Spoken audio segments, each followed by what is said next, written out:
Une veuve s'est remariée et a laissé ses jumeaux chez leurs grands-parents. 20 ans plus tard, elle est revenue, mais pas pour les chercher. Elle est revenue pour disparaître. Ruth Henderson se souviendrait de ce mardi toute sa vie.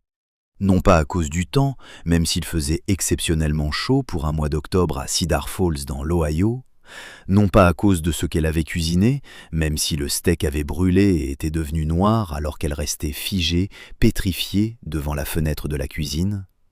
Elle s'en souviendrait à cause du son que ses petits-enfants de 2 ans ont poussé lorsque leur mère est partie.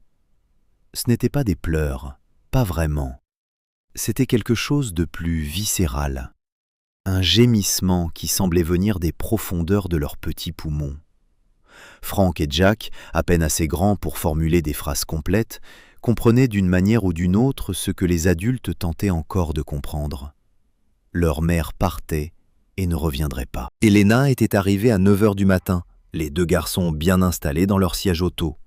Au bout de l'allée, un homme que Ruth n'avait jamais vu l'attendait dans une Mercedes argentée. Il portait une robe que Ruth ne reconnaissait pas, en soie crème, du genre de celle qui coûte plus cher que toute sa garde-robe. Ses cheveux noirs étaient coiffés avec soin, ses ongles étaient vernis d'un rouge cerise profond. Elle ressemblait à une étrangère qui avait pris l'apparence de sa belle-fille. « Tu dois t'occuper des garçons un petit moment », avait dit Elena sans regarder Ruth dans les yeux, tandis qu'elle portait d'abord Frank, puis Jack à l'intérieur. « Juste un petit moment. » Ruth avait pressenti le mensonge avant même de l'entendre. Après 37 ans de mariage avec Adam, après avoir élevé 3 enfants et en avoir enterré un, elle avait développé un instinct pour ce que les gens n'osaient dire à voix haute. « Elena !»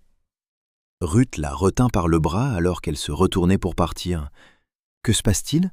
Qui est cet homme ?» Un instant, le visage impassible d'Elena se fissura.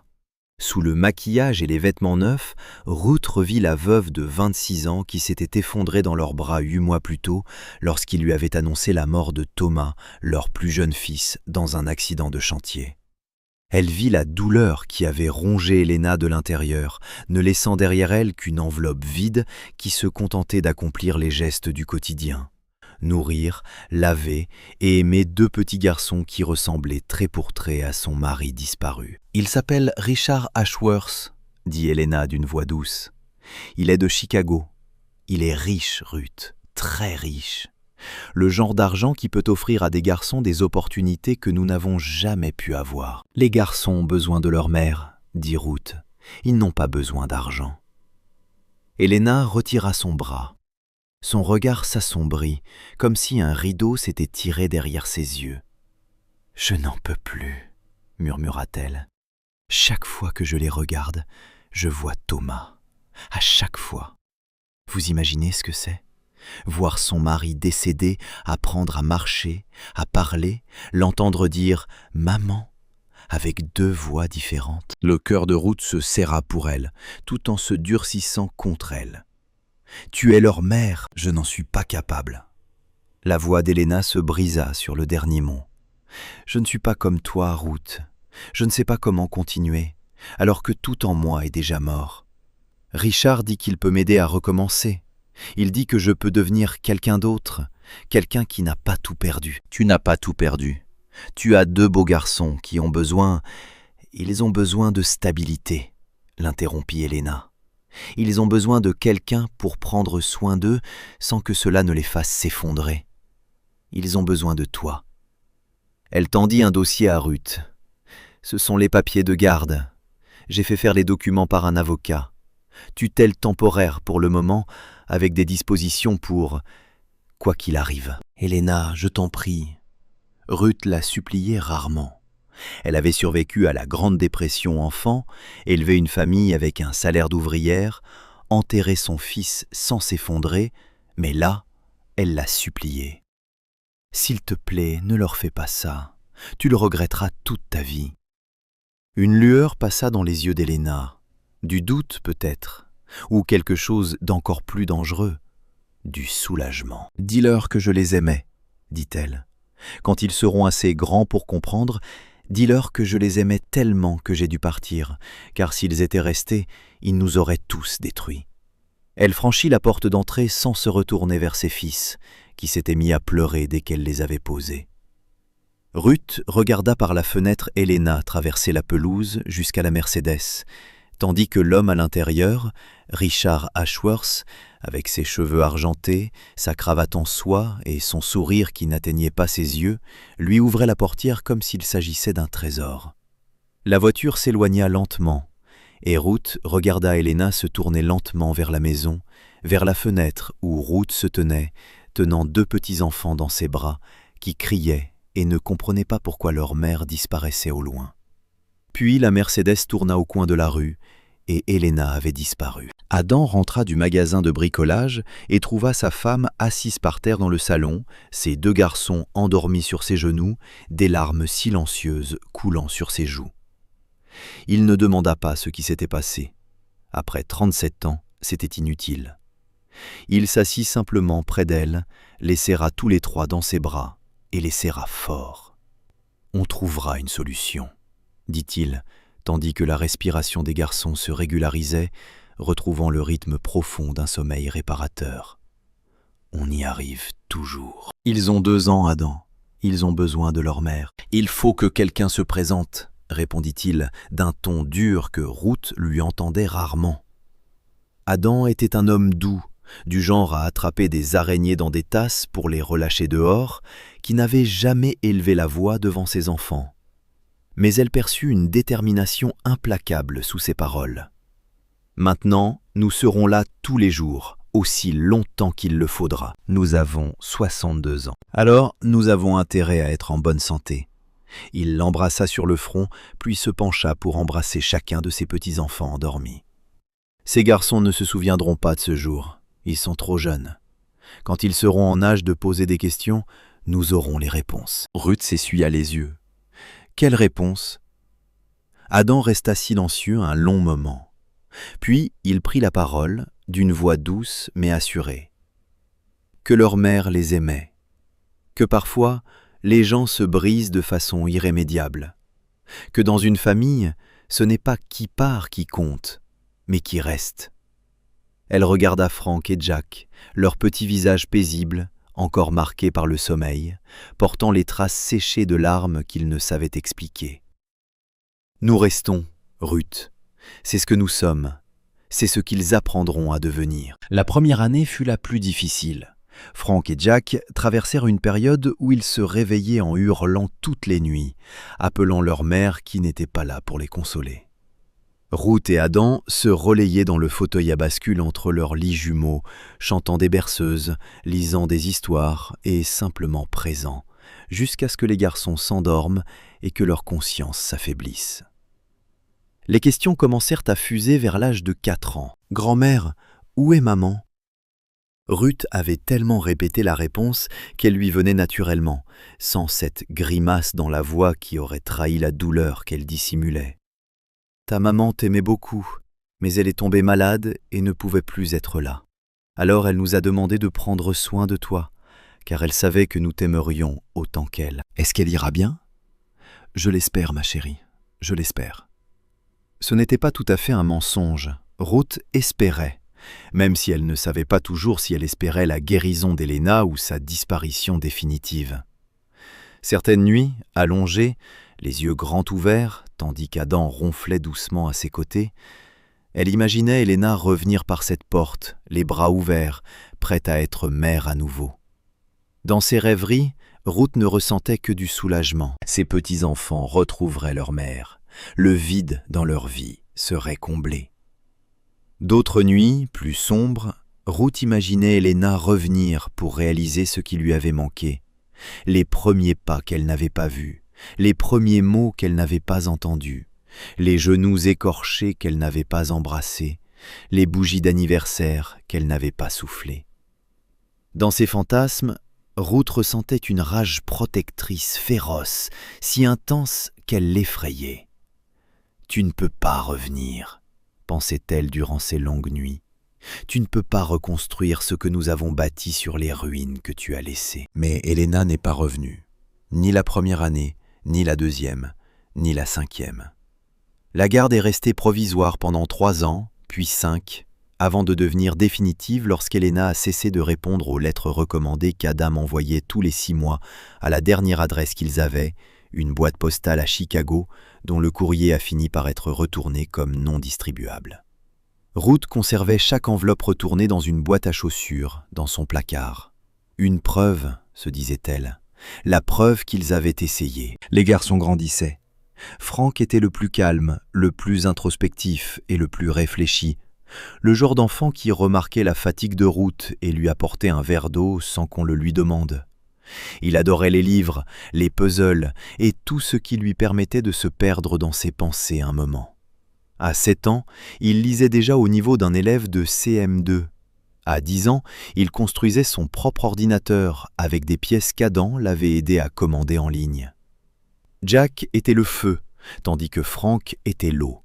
Il parlait sans cesse, se faisait des amis partout où il allait et était passionné de sport. Une passion qui laissait Ruth sans voix rien qu'en le regardant. Il s'était cassé le bras en tombant d'un arbre à 8 ans, le nez lors d'un match de foot à 12, et cela brisait le cœur de Ruth chaque fois qu'elle le voyait encaisser un coup et se relever, souriant comme si la douleur n'était qu'une aventure de plus. Ensemble, ils étaient plus forts que chacun pris séparément. Ils se disputaient comme des frères pour des jeux vidéo, pour la dernière part de tarte, pour savoir qui devait tondre la pelouse. Mais ils se protégeaient aussi avec une ferveur qui, parfois, faisait pleurer Ruth. Quand Frank était harcelé au collège parce qu'il était trop timide, trop studieux, trop différent, c'est Jack qui a démasqué les harceleurs et leur a fait bien comprendre que jouer avec son frère était une erreur qu'il ne voulait pas répéter. Quand Jack a échoué 2 fois en algèbre et a failli redoubler, c'est Frank qui restait éveillé tard tous les soirs pour l'aider, lui expliquant patiemment des concepts qui lui paraissaient évidents, mais qui pour Jack semblaient aussi incompréhensibles que du sanskrit. « Nous sommes une équipe », dit Frank d'un ton calme et assuré. « C'est comme ça que grand-mère et grand-père nous ont élevés. » Adam mourut quand les garçons eurent 14 ans. Ce fut soudain, une crise cardiaque dans le jardin, parmi les plants de tomates qu'il avait cultivés pendant 40 ans. Ruth le trouva là, toujours à genoux, comme s'il s'était arrêté pour reprendre son souffle avant d'arracher une autre mauvaise herbe. Les garçons rentrèrent de l'école et trouvèrent leur grand-mère étendue sur le sol de la cuisine, le téléphone agrippé, incapable de parler. Ils enterrèrent Adam un jeudi dans la tombe voisine de celle de Thomas, où elle attendait Ruth. La moitié de la ville assista aux funérailles. Adam était ce genre d'homme, celui qui réparait les clôtures des voisins sans qu'on le lui demande, qui entraînait l'équipe de baseball des jeunes pendant 20 ans, qui savait se lier d'amitié avec n'importe qui. Ruth observa ses petits-enfants, désormais plus grands qu'elle, assis droits et les yeux secs pendant toute la cérémonie. Ce n'est qu'une fois rentrés à la maison, après le dernier plat servi et le départ de la dernière personne qui leur avait adressé ses vœux, qu'elle les entendit pleurer devant la porte de leur chambre. Elle n'entra pas. Certains chagrins sont faits pour être partagés, d'autres pour être gardés secrets. Assise dans le couloir, dos au mur, elle les laissa observer à leur guise. Mais lorsque les pleurs cessèrent enfin et que Frank ouvrit la porte pour la trouver là, elle s'assit simplement à côté d'elle. Jack la suivit. Ils restèrent ainsi jusqu'au matin, tous trois enlacés dans l'obscurité. « On est toujours une équipe », dit doucement Frank, tandis que l'aube commençait à pâlir les vitres. « D'accord, mamie ?» Ruth les serra tous les deux plus fort contre elle. Ces garçons étaient devenus de jeunes hommes sans qu'elles s'en aperçoivent, et leur visage portait tellement les traits de Thomas que parfois cela lui coupait encore le souffle. « On est toujours une équipe », confirma-t-elle. « Pour toujours. » La lettre arriva 3 semaines après l'enterrement d'Adam. Ruth faillit ne pas la voir parmi les cartes de condoléances, les factures et les paperasses que le décès semble toujours engendrer. C'était une simple enveloppe blanche, adressée à la main, sans adresse de retour. Le cachet de la poste provenait d'un endroit de l'Ohio qu'elle ne reconnaissait pas. Elle l'ouvrit à la table de la cuisine, ses lunettes de lecture toujours sur le nez et une tasse de thé froid à portée de main. La lettre était courte, quelques lignes seulement, écrites d'une écriture qu'elle reconnaissait malgré son âge. « J'ai appris pour Adam. je suis vraiment désolé. Je sais que je n'ai pas le droit de dire quoi que ce soit, mais je voulais que vous sachiez que je pense aux garçons tous les jours. Je pense à vous tous tous les jours. J'espère qu'ils sont heureux. J'espère qu'ils ont eu une belle vie. J'espère qu'un jour, ils pourront me pardonner. Eux. Ruth lut la lettre 3 fois. Puis, elle la plia soigneusement, la remit dans son enveloppe et la rangea dans la boîte à chaussures au fond du placard. Elle n'en parla pas aux garçons. Ils avaient 16 ans, faisaient face au deuil de leur grand-père, se préparaient à entrer en première et portaient déjà bien assez de fardeau sans y ajouter le fantôme d'une mère qui n'avait jamais été pour eux qu'un souvenir. Mais Ruth garda la lettre et se demanda tard le soir si Helena était vraiment partie ou si elle avait été là toutes ces années, les observant de loin, une présence qu'elle ne savait comment ignorer. Les garçons ont obtenu leur diplôme de fin d'études secondaires à 18 ans, copromoteurs car aucun des deux n'aurait accepté cet honneur sans l'autre. Frank a prononcé un discours sur l'importance de rester curieux. Jack, lui, a parlé de l'importance de rester fidèle. Tous deux ont mentionné Adam et Ruth, remerciant leurs grands-parents de leur avoir tout donné pour devenir les hommes qu'ils étaient. Ruth, assise au premier rang, sanglotait, indifférente au regard des autres. Frank a étudié l'informatique à l'Université d'État de l'Ohio. Jack, lui, a étudié le management sportif à Cincinnati. Tous les dimanches, sans faute, ils appelaient leurs proches, tous deux au téléphone en même temps, se coupant la parole comme ils le faisaient depuis leur plus jeune âge. Ruth était en bonne santé. Elle avait de bons gènes, une hygiène de vie irréprochable et 2 petits-enfants qui tenaient absolument à la voir régulièrement, même lorsqu'elle jurait qu'elle allait bien. Elle s'occupait du jardin, tenait la maison propre et perpétuait le souvenir d'Adam de 1000 petites manières. Les plants de tomates, l'atelier qu'elle avait aménagé dans le garage, le fauteuil à bascule qui grinçait toujours exactement de la même façon. Elle avait 78 ans lorsque la femme apparut. Au début, Ruth ne la reconnut pas. La femme était maigre, d'une maigreur extrême, avec des mèches grises dans ses cheveux autrefois épais et noirs. Elle portait un uniforme, un pantalon bleu, une chemise bleue avec un logo que Ruth ne reconnaissait pas, et elle se tenait à l'arrêt de bus en face de chez elle tous les matins à 6h15, attendant le bus numéro 12. Il fallut près de 2 semaines à Ruth pour réaliser qui elle avait devant elle.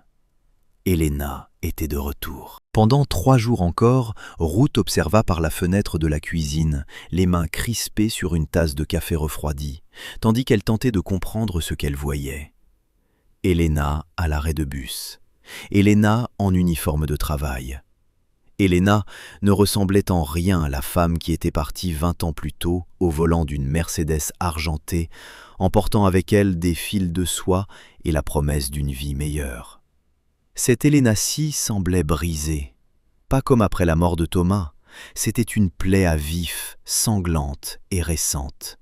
C'était quelque chose de plus ancien, quelque chose qui avait mal cicatrisé, laissant les os déformés sous la peau. Le 4e jour, Ruth prit une décision. Elle enfila son manteau, traversa la rue et s'assit sur le banc à l'arrêt de bus. Helena resta figée. Longtemps, elles ne dirent pas un mot. Le matin était froid, leur souffle formait des nuages entre elles. Et Ruth voyait les mains d'Helena trembler, crispées sur son sac. « Ruth, » murmura finalement Helena, « je ne pensais pas que tu le ferais. Je sais qui tu es. » Ruth garda une voix calme, malgré les battements de son cœur qui lui faisaient mal. « Je le sais depuis des jours. Ce que j'ignore, c'est pourquoi tu es là. » Les yeux d'Helena s'emplirent de larmes. Elle détourna le regard vers la route, n'importe où sauf le visage de Ruth. « Je suis de retour, » murmura-t-elle. « Je suis enfin de retour. » Le bus arriva avant qu'Helena n'ait pu répondre. Elle se leva brusquement, serrant son sac contre elle comme un bouclier. Un instant, Ruth pensa qu'elle allait simplement partir, monter dans le bus, disparaître dans la circulation matinale et faire comme si cette conversation n'avait jamais eu lieu. Mais Helena hésita à la porte. Elle se retourna, et Ruth vit sur son visage une expression inattendue. Pas vraiment de la honte, plutôt de la résignation. « Je travaille à l'université », dit Elena d'une voix douce. « Je suis agent d'entretien. Je nettoie le bâtiment d'informatique. » Elle marqua une pause, sa voix s'abaissant presque complètement. « Franck accourt là-bas les mardis et jeudis, salle 214. Il reste toujours tard pour aider les autres étudiants avec leurs projets de programmation. » Le chauffeur de bus klaxonna avec impatience. Elena monta dans la voiture sans un mot de plus. Et Ruth resta figée sur le banc tandis que le véhicule s'éloignait, emportant le fantôme de sa belle-fille dans la grisaille du matin d'octobre. Franck avait cours là-bas. Elena savait où Franck étudiait. Elle connaissait son emploi du temps. Elle savait qu'il restait éveillé tard pour aider les autres élèves. Les mains de Ruth tremblaient tandis qu'elle rentrait chez elle. Elle ne ferma pas l'œil de la nuit, ni la suivante. Chaque fois qu'elle fermait les yeux, elle revoyait le visage d'Elena. Non pas la femme sophistiquée et désespérée qui était partie 20 ans plus tôt, mais cette nouvelle Elena, celle aux cheveux gris, aux mains calleuses et à l'uniforme qui la rendait invisible. Le genre de personne que Ruth avait été toute sa vie, le genre de personne qu'Elena avait fui. Le 3e jour, Ruth appela. « Mamie !» La voix de Franck était chaleureuse au téléphone, un peu distraite. Il entendait des cliquetis de clavier en arrière-plan. « Tout va bien? On est mercredi, on doit s'appeler dimanche. »« Je sais, ma chérie, je voulais juste entendre ta voix. » Un silence. Le clavier s'arrêta. « Grand-mère, que s'est-il passé ?» Ruth ferma les yeux. Elle n'avait jamais menti à ses garçons, pas vraiment. Elle avait adouci la vérité et retardé les révélations, mais elle ne les avait jamais regardés dans les yeux, ni ne leur avait parlé au téléphone, ni ne leur avait dit quoi que ce soit qu'elle savait faux. « Il ne s'est rien passé, » dit-elle, et ses mots avaient un goût de cendre. « Je pensais juste à ton grand-père ces derniers temps. Il me manque. » La voix de Franck s'adoucit. « Il me manque aussi, tous les jours. » Comment se passent tes cours ? Les gens du département d'informatique vous traitent bien ? C'est vraiment formidable. Les installations sont exceptionnelles. Ils viennent de rénover tout le 3e étage. Il y a une dame âgée, la femme de ménage. Elle veille toujours à ce que les salles d'études soient propres avant les séances tardives. Parfois, elle laisse des petits mots pour nous rappeler de manger. C'est gentil. Le cœur de Ruth s'arrêta. Des billets ? Oui, juste des petites choses. N'oublie pas de faire des pauses. Ton cerveau a besoin d'énergie pour fonctionner. Des trucs comme ça. Jack trouve ça bizarre, mais moi je trouve ça gentil. Quelqu'un qui se soucie de toi, tu sais. Ruth était incapable de parler. Sa gorge se serrait, incapable de formuler les mots. « Grand-mère, tu es encore là ? » ?»« Je suis là, » parvint-elle à dire. « Ça fait plaisir, quelqu'un qui se soucie de moi. » Après avoir raccroché, Ruth resta longtemps assise à la table de la cuisine, fixant son téléphone. Elena laissait des mots à Franck. Elena le surveillait, nettoyait ses salles de classe, veillait à ce qu'il ait de la place pour étudier. Elena faisait toutes ces petites choses invisibles que font les mères. 20 ans trop tard. Une partie de Ruth avait envie de hurler. Une autre partie d'elle voulait foncer à l'université et traîner Elena dehors par les cheveux, exiger des explications, la forcer à assumer ses actes. Mais une autre partie, plus discrète, se souvenait de ce que c'était que d'aimer ses enfants au point de ne plus pouvoir supporter de les voir souffrir, de ce que c'était que de s'effondrer sous le poids d'une douleur abyssale. Ruth avait survécu à cet effondrement. Elena, non. La question était, que devait-elle à celle qui avait échoué là où elle avait réussi ? Ruth se mit à l'observer.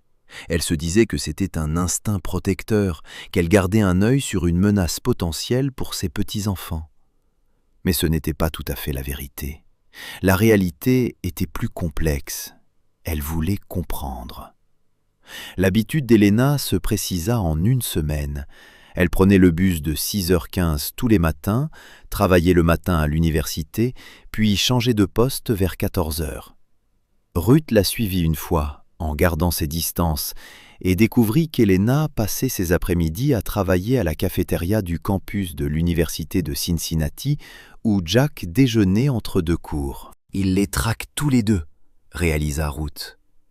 Elle avait bâti toute sa vie autour de la proximité avec les fils qu'elle avait abandonnés. Cette pensée aurait dû la rendre furieuse. Au lieu de cela, elle la plongea dans une tristesse insupportable. Elle commença à prendre le bus, s'asseyant parfois quelques rangs derrière Elena, l'observant par-dessus son journal ou son livre. Elena ne regardait jamais autour d'elle, ne semblait jamais la remarquer. Elle fixait le paysage par la fenêtre avec une expression que Ruth reconnaissait dans son propre miroir. Le regard de quelqu'un qui compte les minutes avant de revoir un être cher. Un matin, après avoir veillé sur Ruth pendant environ 3 semaines, Elena descendit du bus plus tôt que prévu, non pas à l'université, mais devant une petite église que Ruth n'avait jamais remarquée auparavant. Saint-Jude. L'ironie du nom ne lui échappa pas. Ruth la suivit à l'intérieur. L'église était silencieuse, éclairée par des bougies et la fine lumière grise qui filtrait à travers les vitraux. Elena s'assit sur un banc au fond, la tête baissée et les mains jointes. Ruth se glissa sur un banc quelques rangs plus loin et attendit. Au bout de 20 minutes, un prêtre sortit par une porte latérale. Il était jeune, peut-être 35 ans, avec des yeux doux et une attitude bienveillante. Il s'assit près d'Elena sans dire un mot, et Ruth observa la femme qui avait abandonné ses enfants se mettre à pleurer en silence. Le prêtre posa une main sur son épaule. Elena se laissa aller en arrière, comme une noyée qui s'accroche à une branche au bord de l'eau. Ruth n'entendait pas leur conversation, leur voix était trop basse, leurs mots trop intimes. Mais elle voyait les épaules d'Elena trembler, elle voyait le prêtre hocher la tête avec une patience exercée.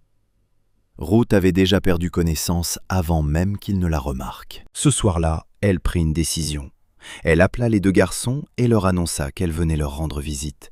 Juste quelques jours, précisa-t-elle. Il lui manquait et elle voulait voir leurs appartements, leur campus, leur vie. Ils étaient ravis, sans se douter de rien. Frank proposa de venir la chercher à la gare routière. Jack promit de leur préparer le dîner. « Ne t'inquiète pas, mamie, je vais mieux. Je n'ai déclenché l'alarme incendie que 2 fois le mois dernier. » Ruth fit une petite valise et monta dans un bus qui serpentait à travers la campagne de l'Ohio, regardant défiler par la fenêtre le paysage familier. Elle n'allait rien leur dire, pas encore. Mais elle devait voir par elle-même. Elle devait savoir si Elena était une menace ou quelque chose de complètement différent. L'appartement de Frank était exactement comme Ruth l'avait imaginé.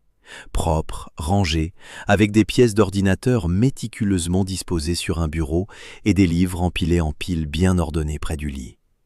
Il avait accroché des photos au mur, Ruth et Adam à la remise des diplômes des garçons, tous les 4 à Noël 2 ans avant la mort d'Adam, Jack au beau milieu d'un match de football.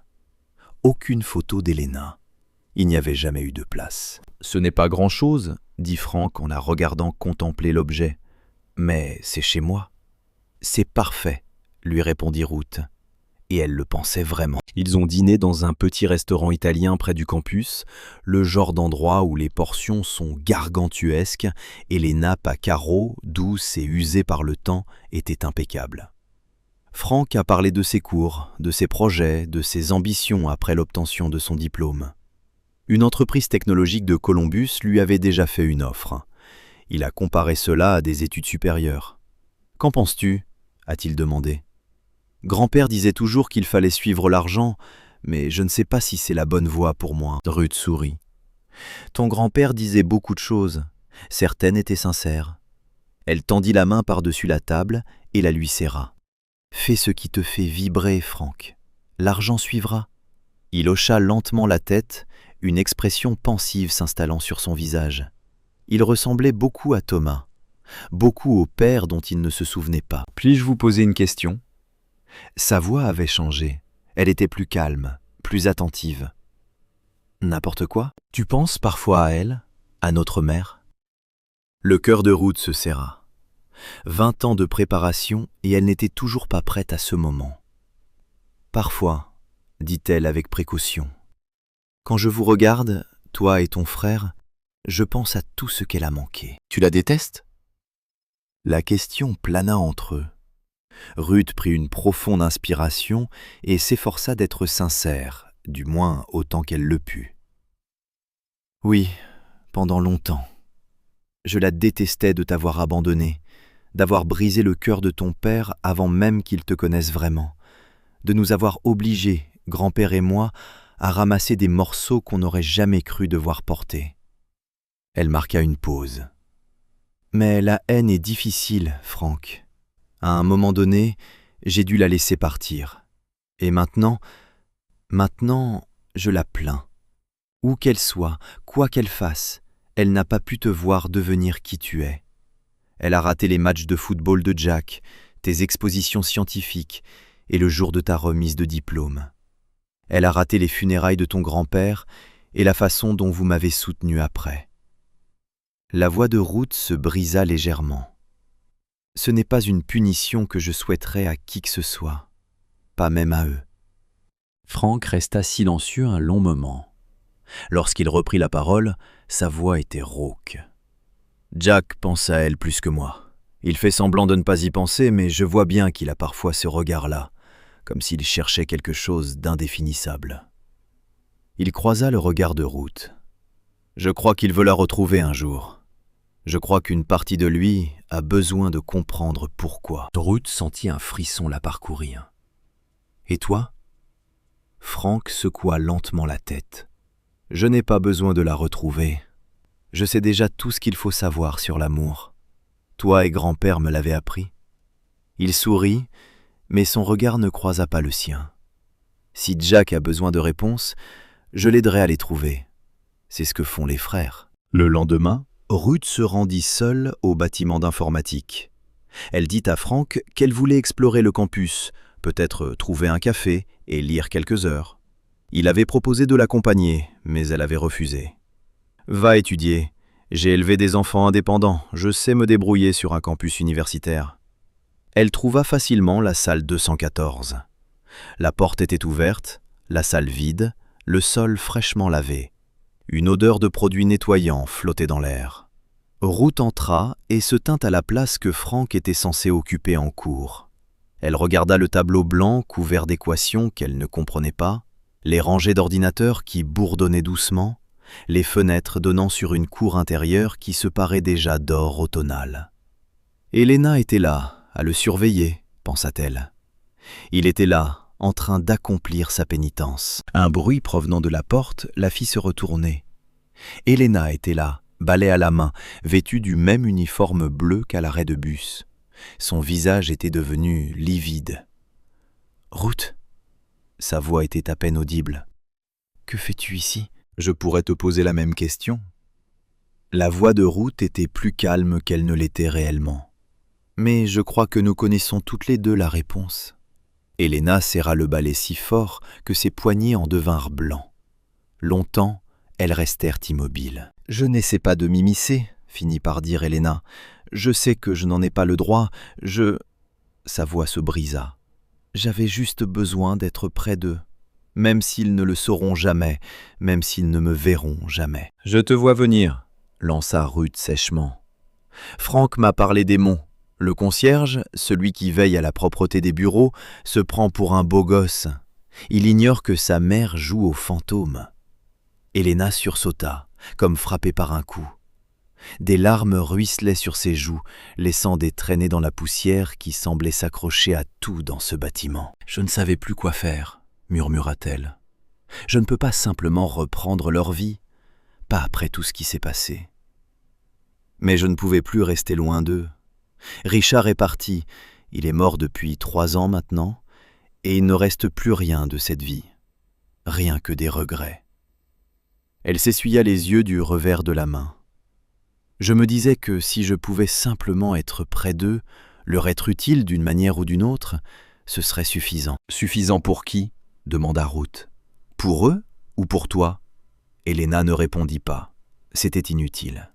Ruth s'approcha, assez près pour voir les rides que le temps et la tristesse avaient gravées sur le visage d'Elena, assez près pour voir la femme sous la douleur, toujours là, après toutes ces années. « Que t'est-il arrivé ?» demanda Ruth doucement. « Après ton départ, que s'est-il passé ?» Elena laissa échapper un rire amer. « Tu veux dire ma nouvelle vie merveilleuse, avec ce riche qui allait tout arranger ?» Elle secoua la tête. « C'était bien pendant un temps, 1 an, peut-être 2. Une grande maison, de beaux vêtements, de l'argent pour tout ce que je voulais. Et puis il s'est lassé, comme ces hommes-là finissent toujours par se lasser. Des femmes plus jeunes, des voyages d'affaires qui n'en étaient pas vraiment. Je n'étais plus qu'un objet de plus qui avait perdu de son attrait. Pourquoi n'es-tu pas parti? Et où aller? La voix d'Héléna se brisa. Je n'avais rien, pas de travail, pas de compétences, pas de famille. J'avais rompu tous les liens pour le suivre. Et quand j'ai réalisé mon erreur, j'étais déjà piégé. Elle regarda ses mains, rugueuses et rouges à force de labeur. Quand il est mort, une crise cardiaque, en plein milieu d'une de ses liaisons, j'ai cru que j'allais enfin être libre. Mais il n'y avait rien pour moi dans le testament. Le contrat de mariage, lui, l'a bien compris. Ses enfants de son premier mariage ont tout hérité. Moi, j'ai eu une valise et 30 jours pour quitter la maison. Ruth encaissa ces mots en silence. C'était d'une tragédie presque parfaite, cette histoire d'amour digne d'un conte de fées qui se désintégrait de l'intérieur, ne laissant derrière elle que des cendres. « Alors, tu es revenu ?»« Oui, je suis revenu, » confirma Héléna. « J'ai trouvé un travail, puis 2. J'ai découvert où les garçons étaient allés à l'école et j'ai commencé à les chercher. » Sa voix baissa. « Je sais que c'est pathétique, je sais que ça ne compense rien. » Mais c'est tout ce qui me reste. Ruth pensa à Adam, à la vie qu'ils avaient bâtie avec amour, labeur et une détermination sans faille. Elle pensa à Frank et Jack, élevés dans cette maison, imprégnés de ses valeurs. Elle se demanda ce qu'Adam dirait s'il était là, à cet instant précis. « Les garçons ne savent rien, » dit finalement Ruth, à propos de tout ça. « Je sais, je ne voulais pas qu'ils le sachent. Mais Jack veut te retrouver. Frank me l'a dit hier soir. Jack a pensé à chercher sa mère. » Le visage d'Héléna se crispa. « Il ne peut pas. Ruth, je t'en prie. Il ne doit pas savoir que je suis là comme ça. Je travaille comme agent d'entretien. Je ramasse les gens. Ça ruinerait l'image qu'il a de moi. »« Il n'a aucune image de toi, » dit Ruth sans ambages. « Il a une histoire à propos d'une femme qu'il aimait tellement qu'elle a dû le quitter.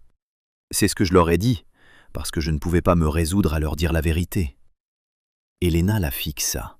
« La vérité, que tu étais brisé, que cette douleur t'a brisé d'une manière qui ne m'a pas brisé, que je t'en ai voulu pendant des années parce que j'ai dû regarder ces garçons pleurer leur mère pendant qu'elle jouait à se déguiser avec un homme qu'elle connaissait à peine. » La voix de Ruth se durcit. « C'est la vérité, Héléna. Veux-tu vraiment qu'il le sache ?»« Non, » murmura Héléna. « Mon Dieu, non. »« Alors, que veux-tu ?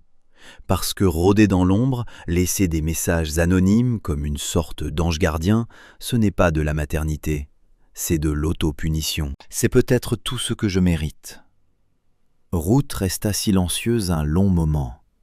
Lorsqu'elle reprit la parole, sa voix avait perdu de sa force. « Peut-être mérites-tu de souffrir pour ce que tu as fait. Mais ces garçons ne méritent pas qu'on leur mente toute leur vie. » Elle tendit la main et toucha le bras d'Héléna. C'était leur premier contact physique en 20 ans. « Tu as un choix à faire. Tu peux continuer à te cacher, à observer dans l'ombre, et ils finiront par découvrir la vérité. Jack est déterminé, et Frank l'aidera. Ils découvriront que leur mère était là depuis le début, trop effrayée pour les affronter. Ou, elle marqua une pause, ou tu peux faire la chose la plus difficile que tu aies jamais faite. Tu peux me laisser t'aider à trouver les mots pour leur dire, à ta façon, sans tout gâcher. » Les yeux d'Héléna s'écarquillèrent. « Pourquoi m'aideriez-vous, après tout ce que j'ai fait à votre famille ?» Ruth retira sa main et recula d'un pas. « Parce que vos fils sont mes petits-enfants. Leur douleur est la mienne. Et porter ce secret toute ma vie, les voir chercher un fantôme alors qu'il est juste sous leurs yeux, c'est insupportable. » Elle marqua une pause. Adam aurait dit la même chose. Il croyait aux secondes chances, même pour ceux qui ne les méritaient pas. Héléna s'effondra alors complètement sur une chaise de la classe, pleurant à chaudes larmes comme Ruth ne l'avait pas vue depuis la mort de Thomas. Ruth ne la consola pas. Elle attendit simplement, laissant l'orage passer. Finalement, Elena leva les yeux, le mascara coulant sur son visage, les yeux rouges et gonflés.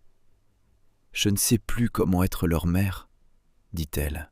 « Je ne sais même plus comment rester dans la même pièce qu'eux. »« Alors on trouvera une solution ensemble, » dit Ruth, étape par étape. Cette nuit-là, Ruth resta éveillée dans la chambre d'amis de Franck, fixant le plafond. Elle avait fait une promesse qu'elle ne savait comment tenir. Elle avait offert sa clémence à une femme qui ne la méritait peut-être pas. Elle avait déclenché un processus qui pouvait guérir sa famille ou la détruire à jamais. Mais tandis qu'elle écoutait les bruits discrets de la nuit, la circulation au loin, la télévision du voisin à travers les cloisons fines, elle pensa à Adam, à la façon dont il l'avait serré dans ses bras le jour du départ d'Elena.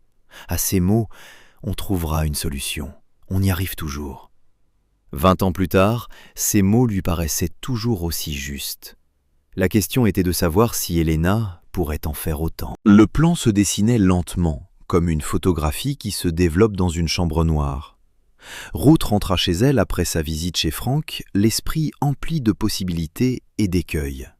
Elle et Elena avaient échangé leurs numéros de téléphone, un moment étrange, presque surréaliste. Deux femmes liées par la tragédie depuis 20 ans étaient enfin parvenues à se contacter directement. Le premier appel arriva 3 jours plus tard. « Je ne peux pas faire ça, » dit Elena sans préambule. Sa voix était faible, tendue par la panique.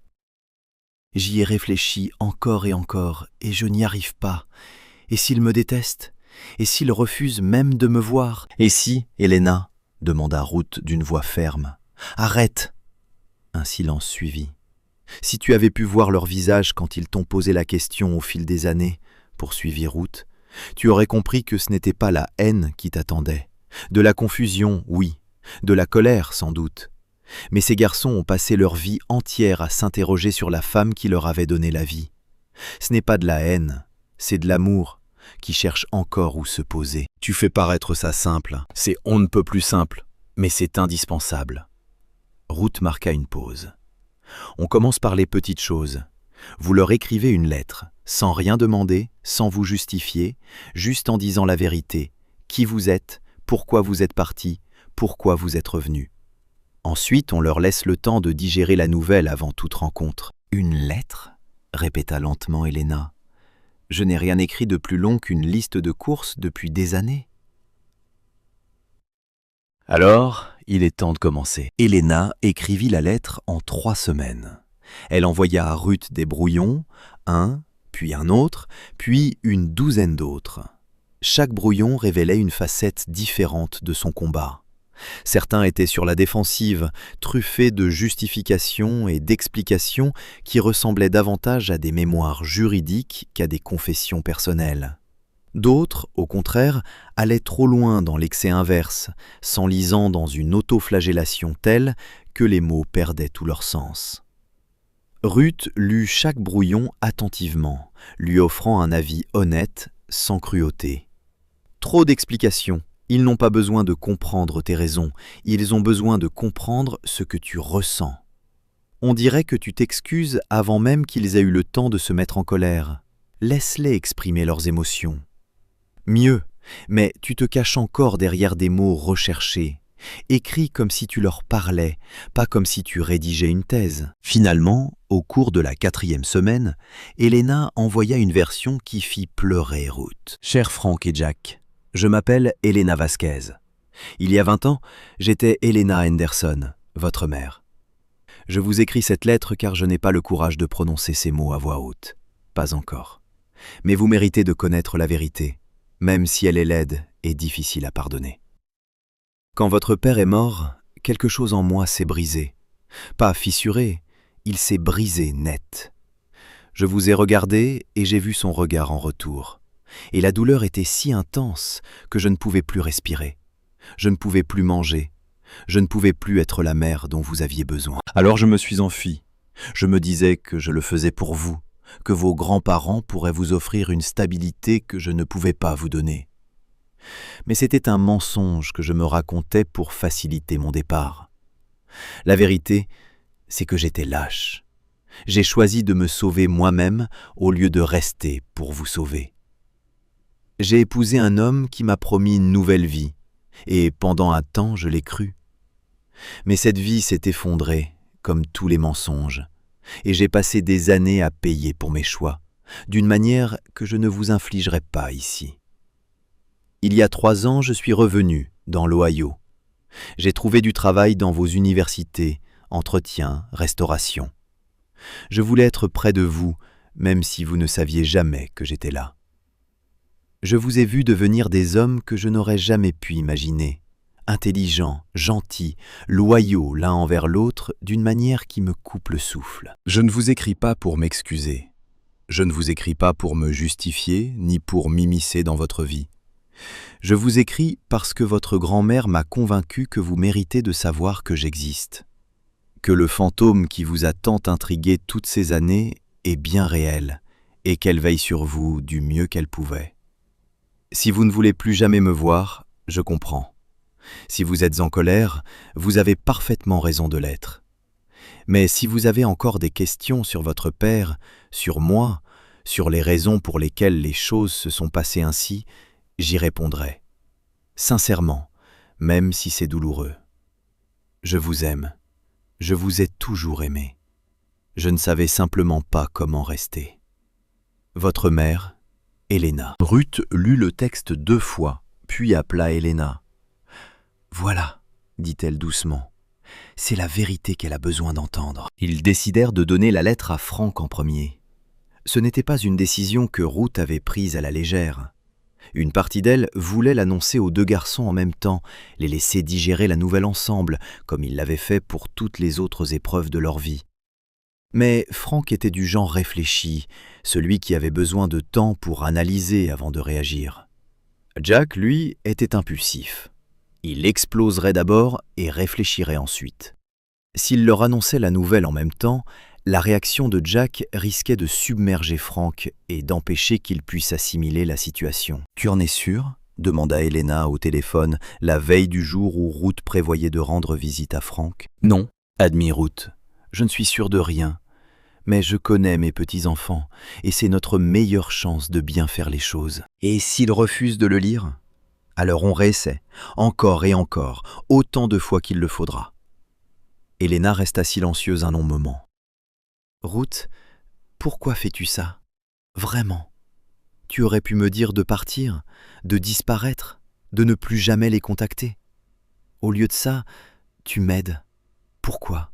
Ruth réfléchit longuement à la question. Elle se la posait depuis des semaines. « Parce qu'Adam l'aurait voulu, » finit-elle par dire. Il croyait que les gens pouvaient changer, évoluer, devenir meilleurs que leurs pires moments. Il aurait dit que chacun méritait une chance de se racheter, même si le pardon n'était pas toujours mérité. Elle marqua une pause. Et parce que ces garçons ont besoin de connaître toute la vérité sur leurs origines, les bons comme les mauvais côtés. Sinon, ils passeront leur vie à combler les vides avec leur imagination. Et l'imagination est souvent plus cruelle que la réalité. Ou plus douce, parfois. Mais dans tous les cas, ce n'est pas la vérité. Et ils méritent la vérité. Ruth arriva chez Frank un samedi après-midi. Il fut surpris de la voir. Elle ne lui avait rendu visite qu'1 mois auparavant et leurs appels du dimanche s'étaient déroulés comme d'habitude, ponctués des habituelles nouvelles sur les cours, les projets et la météo. Mais il l'accueillit chaleureusement, lui préparant un thé dans la petite cuisine pendant qu'elle s'installait sur son canapé d'occasion. « Tout va bien, grand-mère » demanda-t-il en lui tendant une tasse. « Tu as l'air différente. » Toujours aussi perspicace. Ruth prit une gorgée, rassemblant son courage. « Frank, il faut que je te parle de quelque chose d'important. Quelque chose que j'aurais dû te dire il y a longtemps. » Son expression changea et la prudence se peignit sur son visage. « Tu as l'air sérieux. »« C'est exact. » Ruth fouilla dans son sac et en sortit l'enveloppe contenant la lettre d'Helena. Elle la tint un instant entre ses mains, ressentant tout le poids qu'elle représentait. « Te souviens-tu de m'avoir posé la question de ta mère, si je pensais parfois à elle ? » « Bien sûr. Je n'ai pas été tout à fait honnête avec toi. » Ruth croisa son regard. « Je pense à elle. Je pense à elle sans cesse depuis 2 mois, parce qu'elle est ici, Frank. Elle est ici depuis 3 ans. » Elle pâlit. Que veux-tu dire par ici? Elle travaille à votre université, elle est femme de ménage. C'est elle qui laisse des mots dans les salles d'études. Franck se leva brusquement, manquant de renverser son thé. Il alla à la fenêtre et lui tourna le dos, les épaules tendues. « C'est impossible, dit-il d'un ton sec. Vous êtes en train de me dire que ma mère lave les sols de mon immeuble depuis 3 ans et qu'elle n'a jamais... » Il s'interrompit brutalement, la voix brisée. « Elle avait peur, dit Ruth doucement. Elle avait peur que tu la rejettes. Elle avait peur de ne pas mériter une place dans ta vie. Alors elle t'observait de loin, faisant de son mieux pour prendre soin de toi sans que tu le saches. » Il s'en fiche. La voix de Franck était rauque. « C'est du harcèlement, c'est... » Il se tourna vers elle et Ruth vit des larmes couler sur ses joues. « Il nous a abandonnés. Il est parti quand j'avais 2 ans et maintenant tu me dis qu'il est resté assis là à me regarder, à nettoyer derrière moi comme si c'était un... Il t'a écrit une lettre ?» Ruth lui tendit l'enveloppe. « Avant de te faire une opinion, lis ce qu'elle dit. » Franck fixa l'enveloppe comme s'il allait la mordre. « Je ne veux pas la lire, je sais, mais je dois le faire. » Il resta longtemps immobile. Puis, lentement, il traversa la pièce et lui prit l'enveloppe des mains. Il s'assit lourdement sur le canapé, la retournant et la retournant sans l'ouvrir. « Jack est au courant ? » ?»« Pas encore. Je voulais te le dire à toi en premier, pour te laisser le temps de digérer l'information avant qu'on trouve comment te le dire ensemble. Parce que Jack va perdre la tête. »« Ouais. » Franck rit amèrement. « Et je suis censé rester assis là, calmement, et assimiler le fait que ma mère m'a suivi comme un fantôme protecteur pendant 3 ans, alors que je n'avais aucune idée de son existence ? Tu devrais ressentir ce que tu ressens, dit Ruth doucement. Il n'y a pas de bonne façon de réagir à une situation pareille. Elle regarda de nouveau l'enveloppe. Puis, les mains tremblantes, elle la déchira et commença à lire. Ruth observait Franck lire. Elle le voyait parcourir les mots d'Helena du regard, son expression passant de la colère à la confusion, puis à une expression presque douloureuse. À 2 reprises, il s'arrêta, ferma les yeux et prit une profonde inspiration avant de reprendre. Une fois, il posa la lettre et fixa le mur pendant 1 minute entière avant de la reprendre. Lorsqu'il eut terminé, il ne dit rien tout de suite. Il plia soigneusement la lettre, la remit dans l'enveloppe et la déposa sur la table basse entre eux. « Il dit qu'il s'est occupé de nous, » a-t-il finalement dit, comme si cela signifiait que tout allait bien. Il sait que ça ne veut pas dire que c'est acceptable, c'est écrit noir sur blanc dans la lettre. Il dit beaucoup de choses. La voix de Franck était creuse. Il dit qu'il nous aimait. Il dit qu'il nous a toujours aimés. Mais l'amour ne disparaît pas, grand-mère. L'amour demeure. C'est ce que vous m'avez appris, grand-père et toi. L'amour fait souvent des choses inattendues, répondit Ruth avec précaution. Parfois, il brise les gens de façon irrémédiable. Cela n'excuse pas son geste, mais l'explique. Je ne veux pas d'explication. Franck se releva et arpenta le petit appartement comme un animal en cage. Je ne sais pas ce que je veux. Peut-être que j'ai envie de lui crier dessus, de lui demander à quoi diable elle pensait, de comprendre comment on peut regarder ses enfants et décider qu'il vaut mieux partir que de rester. Alors demande-lui. Il s'arrêta. Quoi ? Attends, Franck, ça fait 3 ans qu'elle attend, terrifiée par ce moment. Si tu as des questions, si tu es en colère, si tu as quelque chose à lui dire, elle t'écoutera. C'est pour ça qu'elle a écrit cette lettre, pour ouvrir une porte. Je ne sais pas si je veux que cette porte s'ouvre. Alors éteins-le, c'est ton choix. Ruth se leva et s'approcha de lui, prenant son visage entre ses mains, comme elle l'avait fait lorsqu'il était petit et apeuré. Mais quoi que tu décides, décide en toute conscience. Ne laisse pas la peur décider pour toi. Le calme de Franck finit par s'estomper. Il s'effondra dans ses bras, ce grand jeune homme vif qui avait grandi sans mère, pleurant comme le petit garçon de 2 ans qui avait tendu les bras vers Helena lorsqu'elle s'était éloignée. Ruth le serra dans ses bras comme elle l'avait fait 1000 fois auparavant. Et elle se demanda si, après tout, Elle avait fait le bon choix. Jack l'a découvert par hasard. 3 jours après la conversation de Ruth avec Frank, avant même d'avoir eu le temps de réfléchir à la manière de lui annoncer la nouvelle, Jack s'est présenté à l'improviste chez son frère. Il avait fait le trajet depuis Cincinnati sur un coup de tête, inquiet car Frank évitait ses appels et ne répondait à ses SMS que par des monosyllabes. « Qu'est-ce qui ne va pas ?» demanda Jack dès que Frank ouvrit la porte. « Tu te comportes bizarrement depuis une semaine. Il est arrivé quelque chose à grand-mère ? Elle est malade ?» Le visage de Frank le trahit. Il n'avait jamais réussi à mentir à son frère. « Jack, assis-toi. Il faut que je te dise quelque chose. » Mais Jack avait déjà repéré l'enveloppe sur la table basse. L'enveloppe avec l'adresse d'Elena, que Frank n'avait pas le cœur à jeter. « Qu'est-ce que c'est ?» Jack le ramassa et le retourna. « Elena Vasquez ? Qui est ?» Il s'arrêta. Son visage se figea. Vasquez était le nom de jeune fille de ma mère. « Jack, assieds-toi s'il te plaît. »« Ça vient d'elle » demanda Jack d'un ton plus fort. « Ça vient de notre mère ?»« Oui, mais il faut que je t'explique. » Jack déchira l'enveloppe avant que Frank ne puisse l'en empêcher. Debout, il lut la lettre, submergé par une émotion si intense que Ruth, qui l'apprit plus tard, eut peine à la comprendre. Choc, confusion, colère, et un espoir qui s'était peut-être éteint d'un coup. Quand il eut fini, il fixa son frère d'un regard brûlant. « Il est là, dit-il, depuis 3 ans. Il est là, et tu le savais, mais tu ne me l'as pas dit. Je l'ai appris il y a 3 jours. Ma grand-mère me l'a dit. J'essayais de comprendre comment. » « Comment faire quoi? Me gérer ?» Jack jeta la lettre par terre. « On me gère toujours comme si j'étais une bombe à retardement. Je ne suis pas un enfant, Frank. J'avais le droit de savoir. »« Tu as raison, » dit lentement Frank. « Tu l'as fait. Je suis désolé. » Les excuses ne suffisent pas. Jack arpentait la pièce de long en large, animé de la même énergie fébrile que Frank, mais plus intense, plus explosive. « Où est-elle? Où est-elle? Jack, tu ne peux pas juste... Où est-elle » Frank hésita un instant. Puis il donna à Jack l'adresse de l'église où Elena se rendait tous les matins avant son service.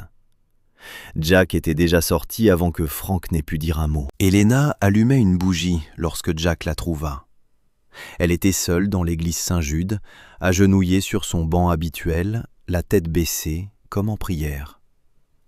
L'église était vide, la lumière du matin filtrant à travers les vitraux et projetant des ombres colorées sur le sol de pierre. Elle ne l'entendit pas s'approcher. Elle prit conscience de sa présence lorsqu'une voix, grave, colérique et douloureusement familière, parla derrière elle. « Vous avez beaucoup de courage, je vous en prie. » Elena se figea. Son cœur s'arrêta, puis se remit à battre si fort qu'elle l'entendait dans ses oreilles. Elle se retourna lentement. Jack se tenait à 3 mètres de là, les poings serrés le long du corps, le visage déformé par une rage à peine contenue. Il ressemblait tellement à Thomas qu'Elena sentit son souffle se couper. « Jack » murmura-t-elle. « Non !» Il leva la main. « Ne prononcez pas mon nom comme si vous en aviez le droit, comme si vous me connaissiez, comme si vous étiez ma mère. Je suis ta mère. Non. » Sa voix se brisa en prononçant ce mot. Les mères restent, les mères se battent.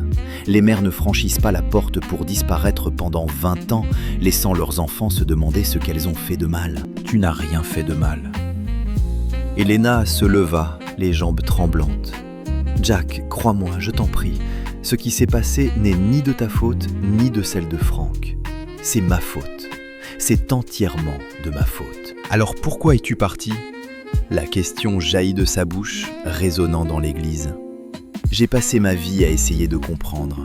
Chaque fête des mères, chaque fois que je voyais un enfant avec sa mère, chaque fois qu'on me posait des questions sur ma famille, je devais expliquer que ma mère m'aimait tellement qu'elle avait dû partir. C'est ce que nous racontait ma grand-mère. C'est l'histoire avec laquelle j'ai grandi. Et ça n'a jamais eu de sens. L'amour ne part pas. Je sais, dit Elena, les larmes ruisselant sur ses joues. Je sais que ça n'a aucun sens. Je sais que rien de ce que je pourrais dire ne pourra l'expliquer de façon à ce que cela paraisse vrai. Mais j'étais anéanti, Jack. Quand ton père est mort, je me suis brisé en 1000 morceaux. Je ne me reconnaissais plus. Vous regarder, toi et Franck, c'était comme voir son fantôme, et je ne pouvais pas... Elle eut la gorge serrée. Je n'en pouvais plus. Alors j'ai fui. J'ai couru encore et encore. Et quand j'ai compris ce que j'avais fait, il était trop tard pour faire demi-tour. 20 ans se sont écoulés, dit Jack. Tu avais 20 ans pour revenir, pour écrire une lettre, pour appeler, pour faire quoi que ce soit d'autre que d'observer dans l'ombre, comme une sorte de... Je sais. Elena fit un pas vers lui et il recula. Je sais que j'ai été lâche. Je suis une lâche.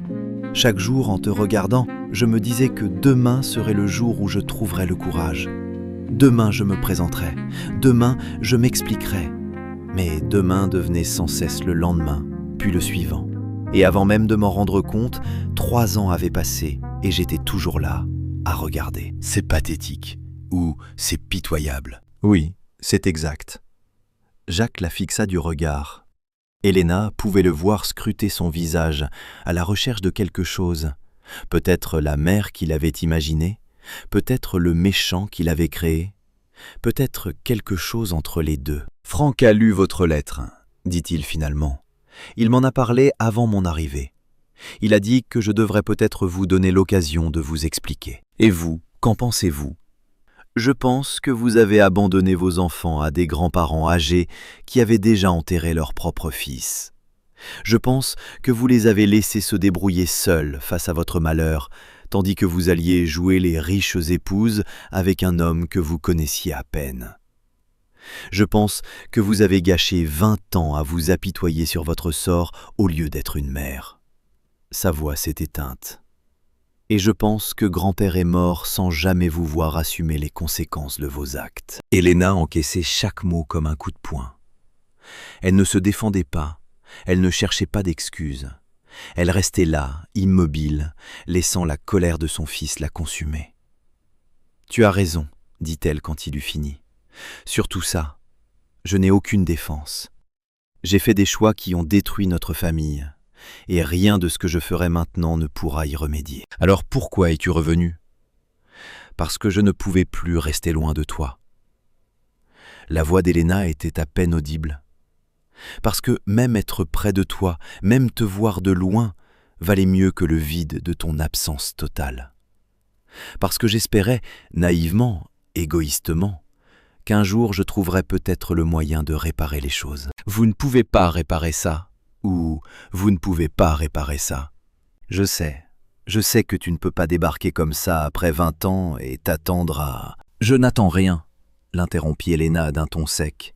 Je n'attends pas ton pardon, je n'attends pas une relation, je n'attends pas que tu m'appelles maman, que tu m'intègres à ta vie ou que tu fasses comme si ces 20 dernières années n'avaient jamais existé. Il s'interrompit, cherchant ses mots. Je voulais juste que tu saches que je suis là, que je ne t'ai jamais oublié, même quand je n'arrivais pas à te le montrer, que si jamais tu as besoin de réponse ou juste de quelqu'un à qui crier, je serai là. C'est tout. C'est tout ce que je te demande. » Jack resta immobile. La colère était toujours là. Ruth l'avait bien compris d'après la description qu'en fit Franck plus tard. Mais il y avait autre chose, quelque chose de plus complexe. « J'ai besoin de temps, » finit-il par dire. « Prenez tout le temps qu'il vous faut. Je ne te pardonnerai peut-être jamais. Je sais, je ne voudrais peut-être plus jamais te revoir. Je le sais aussi. » Jack se tourna vers la porte de l'église. Il hésita, la main sur le chambranle. « Les billets, » dit-il sans se retourner. « Dans le bureau de Franck. Il m'en a parlé.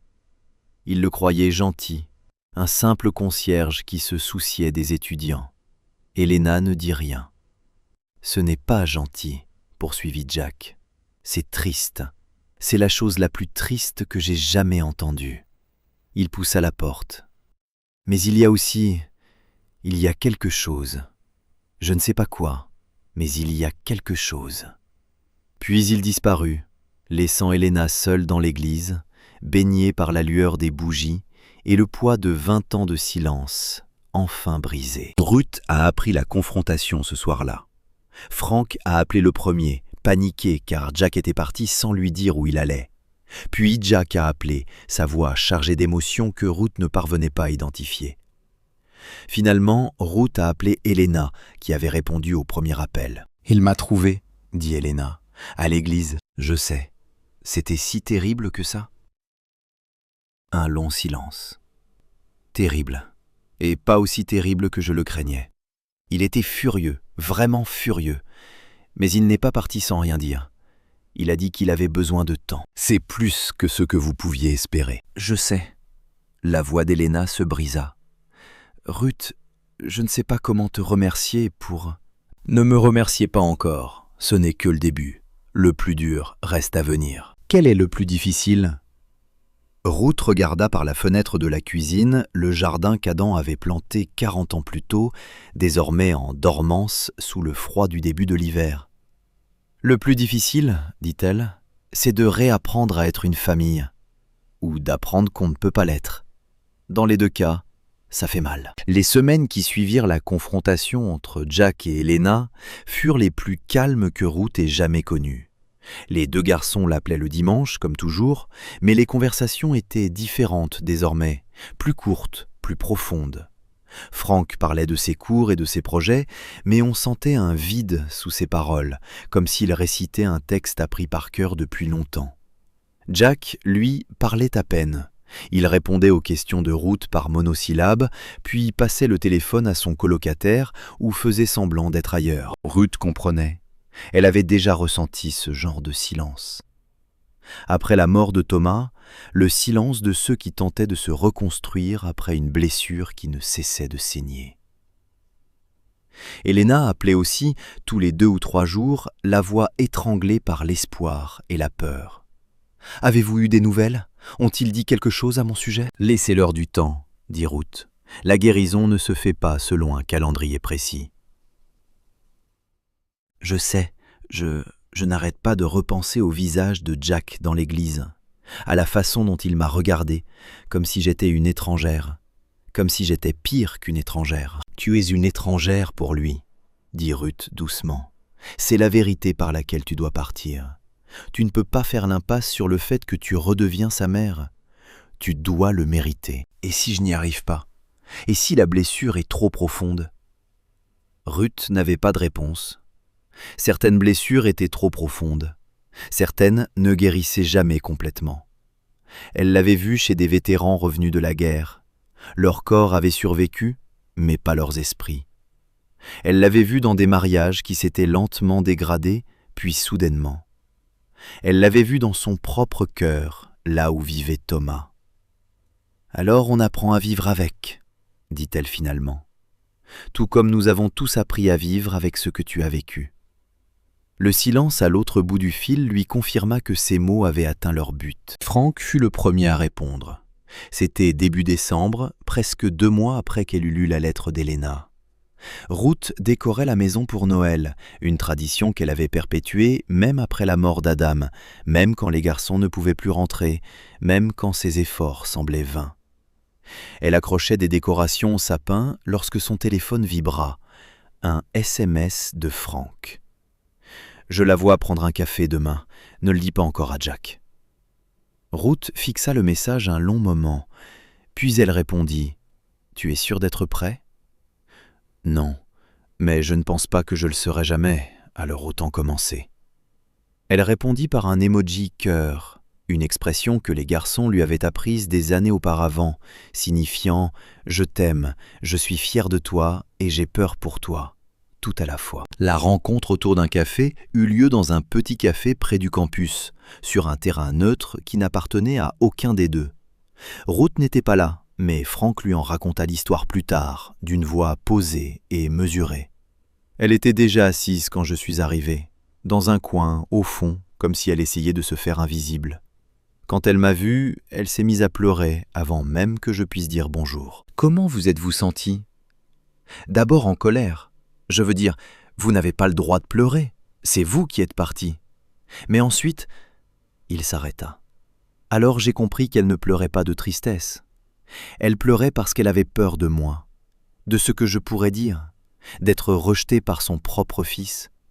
Et je me suis assis. J'ai commandé un café. Je lui ai demandé de me parler de mon père. Ruth sentit sa respiration se bloquer dans sa gorge. Qu'est-ce qu'il a dit? Tout. La voix de Franck s'adoucit. Il a parlé pendant 2 heures, grand-mère, de leur rencontre, de sa demande en mariage, de ce qu'il était avant ma naissance. Il m'a montré des photos sur son téléphone, des vieilles photos qu'il avait scannées à partir d'albums qu'il avait réussi à sauver. La plupart, je ne les avais jamais vues. Papa adolescent, papa le jour de son premier jour sur un chantier, papa la tenant dans ses bras à leur mariage. Ruth sentit les larmes lui monter aux yeux.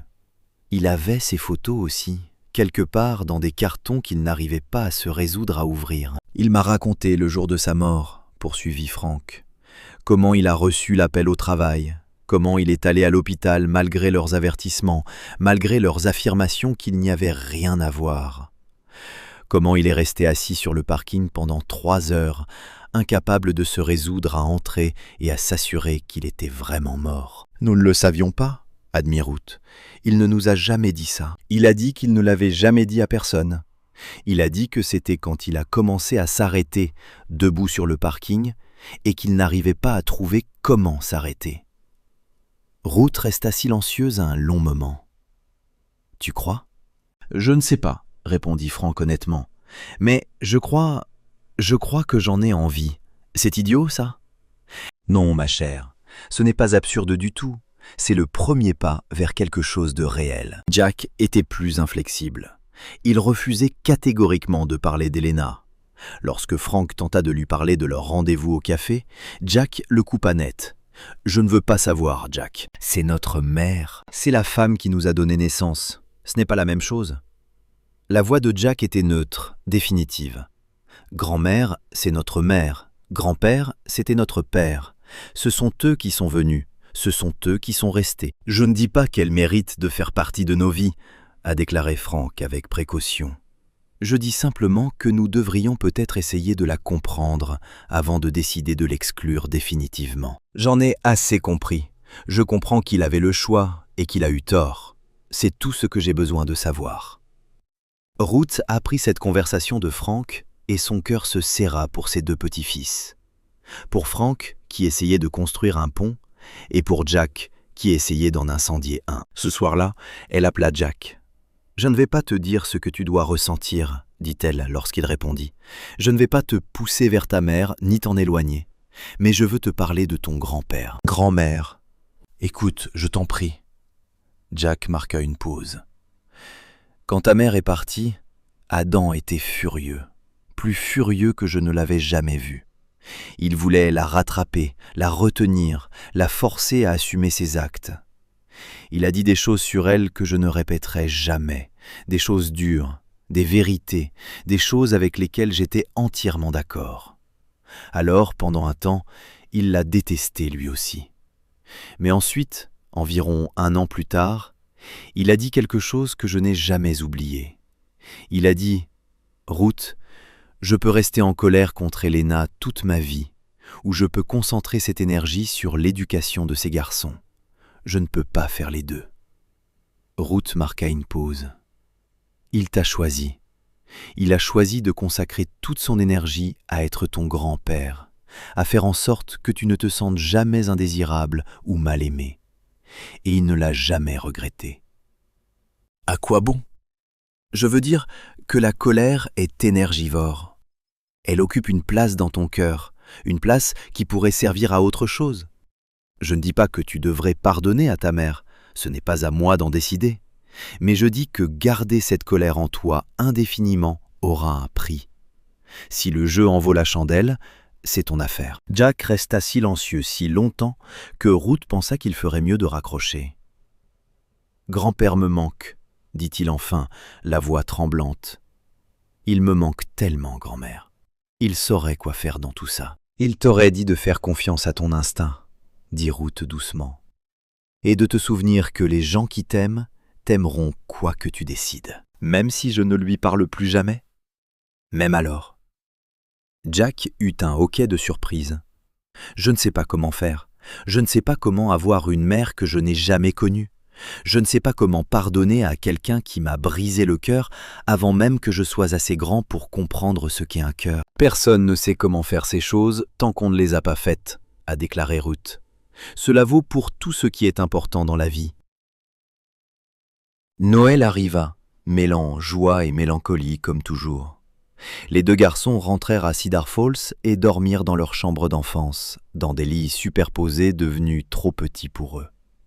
Ils aidèrent Ruth à préparer le dîner, les recettes préférées de Thomas, celles qu'il cuisinait depuis 40 ans, et restèrent assis ensemble au salon tandis que la neige tombait dehors. Ils ne parlaient pas d'Helena, pas directement, mais Ruth sentait son fantôme planer en filigrane de chaque conversation, dans chaque silence qui s'éternisait, dans chaque regard que les frères échangeaient en cachette. Le matin de Noël, une fois les cadeaux ouverts et le papier d'emballage rangé, Frank s'excusa pour passer un coup de fil. Ruth ne lui demanda pas qui il appelait, c'était inutile. Jack regarda son frère entrer dans l'autre pièce, la mâchoire serrée. « Parle-lui, s'il te plaît. »« Probable. Je ne comprends pas comment il peut l'accepter comme ça, après tout ça. » Ruth s'assit dans le vieux fauteuil d'Adam, celui dont elle n'arrivait toujours pas à se séparer. Frank ne l'accepte pas. Il essaie de comprendre. Ce sont deux choses différentes. Ils sont vraiment comme ça?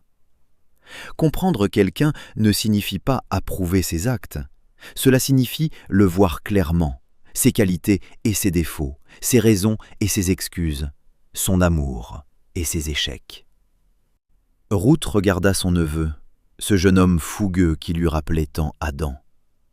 Ton frère ne te trahit pas en parlant à ta mère. Il essaie de comprendre son propre passé. Et moi, qu'est-ce que je suis censé faire pendant ce temps-là? Ce que tu as besoin de faire. Laisse-toi aller à ton chagrin, à ta colère, guéris. Il n'y a pas de bonne façon de gérer ça, Jack. Il n'y a que ta façon et la sienne, et aucun de vous deux n'a le droit de juger l'autre pour avoir fait un choix différent. Jack fixait le sapin de Noël, ses lumières scintillant selon des motifs qui n'avaient rien à voir avec la conversation qui se déroulait à ses pieds. « J'ai rêvé d'elle le mois dernier, » dit-il doucement. « De ma mère. Dans le rêve, j'étais redevenu petit, 2 ou 3 ans, je crois, et elle me tenait dans ses bras. Elle me serrait simplement contre elle, sans rien dire. Et je me sentais en sécurité, complètement en sécurité. Sa voix se durcit. Puis je me suis réveillé et j'étais furieux contre moi-même d'avoir ressenti cela. Parce que je désirais quelque chose que je n'avais jamais vraiment eu. « Tu l'as vraiment fait », dit Ruth doucement. Pendant 2 ans avant son départ, elle te serrait dans ses bras comme ça. Je l'ai vu faire.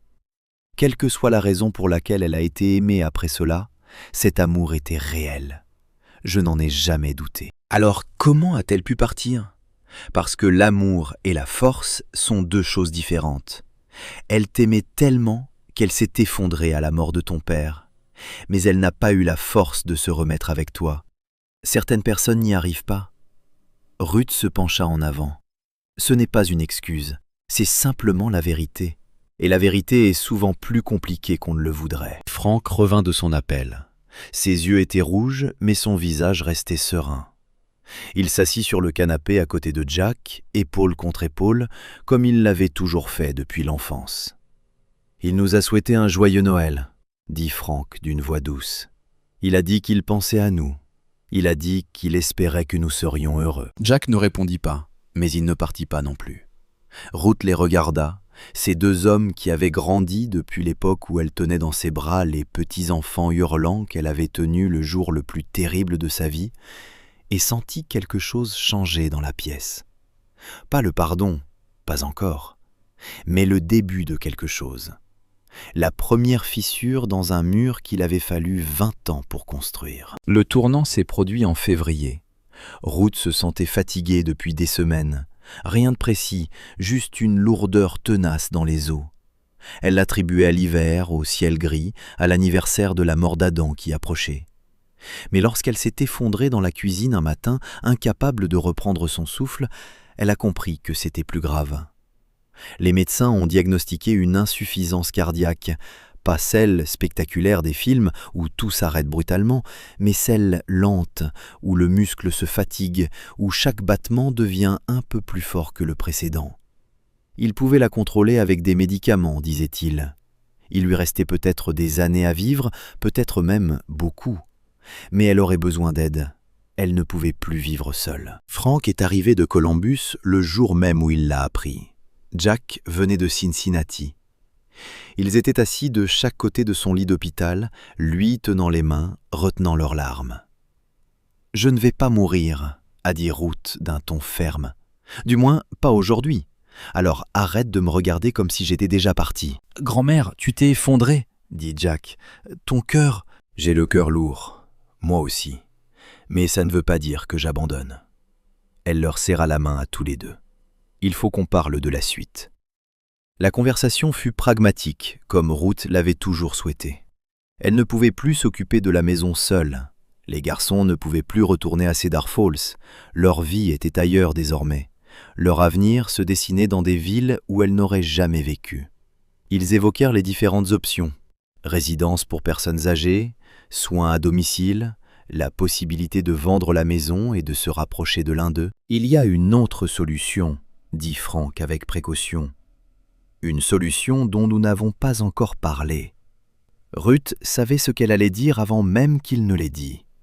Elena habite ici, à Cedar Falls. Elle a 2 emplois, mais ses horaires sont flexibles. Elle a dit qu'elle ferait n'importe quoi pour nous aider si on la laissait faire. Le silence qui suivit était assourdissant. « Non, » dit Jack d'un ton sec. « Absolument pas, Jack. Il ne peut pas débarquer maintenant, 20 ans plus tard, et jouer les nounous comme si de rien n'était. Ce n'est pas de la rédemption, c'est de la facilité. »« Il ne s'agit pas d'elle, » a rétorqué Frank. « Il s'agit de grand-mère, de s'assurer qu'elle soit prise en charge par quelqu'un qui l'aime. Elena ne l'aime pas. Elena n'aime personne d'autre qu'elle-même. » « Ce n'est pas vrai. Vous le savez, n'est-ce pas? Parce que de là où je suis assis, les garçons ?» La voix de Ruth coupa court à leur dispute comme un couteau. Ils se turent tous les deux et se tournèrent vers elle. « C'est ma décision, pas la vôtre. Et j'aimerais y réfléchir un instant sans que vous vous disputiez comme des gamins de 6 ans. » Ils eurent la décence d'afficher un air gêné. « Allez chercher un café, » dit Ruth. « Revenez dans 1 heure, j'aurai une réponse. » Après leur départ, Ruth, allongée sur son lit d'hôpital, fixait le plafond, repensant à tout ce qui l'avait menée à cet instant. 20 ans plus tôt, elle avait promis d'élever ses garçons coûte que coûte. Elle avait tenu parole, malgré la douleur et l'épuisement, malgré la mort d'Adam, malgré chaque instant où abandonner aurait été plus facile que de continuer. Elle avait mérité de se reposer, de prendre soin des autres, de laisser quelqu'un d'autre porter ce fardeau un temps. Mais qui serait cette personne ? Ses petits-enfants l'aimaient, mais ils avaient leur propre vie à construire. Leur demander de sacrifier leur avenir pour s'occuper d'elle lui semblait injuste. Un fardeau qu'elle refusait d'imposer à des épaules déjà si lourdes. Elena était une étrangère qui avait abandonné sa famille. Mais elle était aussi la mère des petits-enfants de Ruth, la veuve de son fils, celle qui, pendant 3 ans, avait observé la scène dans l'ombre, espérant désespérément une chance de réparer ses erreurs. Ruth pensa à Adam, à ce qu'il dirait s'il était là. Chacun mérite une chance de se racheter, même si le pardon n'est pas toujours mérité. Elle prit le téléphone près du lit et composa le numéro d'Elena. Elena arriva à l'hôpital en 20 minutes. Elle avait mauvaise mine, pâle et tremblante, son manteau mal boutonné, les cheveux en désordre. De toute évidence, elle avait tout laissé échapper lorsque Ruth appela. « Les garçons sont là ?» demanda Elena, le souffle court. « Est-ce qu'ils vont bien ?»« Je vais bien. Assieds-toi. » Ruth désigna la chaise à côté de son lit. « Il faut que je te parle. » Elena s'assit, les mains jointes sur les genoux. « Les médecins disent que je ne peux plus vivre seule, » dit Ruth sans détour. « Mon cœur faiblit, lentement, mais il faiblit. J'ai besoin d'aide. »« Je ferai tout ce que vous voudrez, » répondit Elena sans hésiter. « Tout ce dont vous aurez besoin. Cuisiner, faire le ménage, vous accompagner à vos réunions, absolument tout. Je sais que vous le feriez, c'est pour ça que je vous le demande. » Ruth scruta le visage de la jeune femme, cherchant le moindre signe d'hésitation ou d'intérêt personnel. Elle n'y trouva qu'un espoir désespéré. Mais avant d'accepter votre aide, il faut que vous compreniez une chose. Ce n'est pas une absolution. Prendre soin de moi n'efface pas ce que vous avez fait à ces garçons. Ne redevenez pas leur mère. Ça ne résout rien. Je sais. Le comprenez-vous? Parce que j'ai besoin que vous compreniez vraiment. Si vous venez m'aider en espérant de la gratitude ou du pardon en retour, vous serez déçu. Jack ne vous acceptera peut-être jamais. Frank essaie, mais essayer ne signifie pas réussir.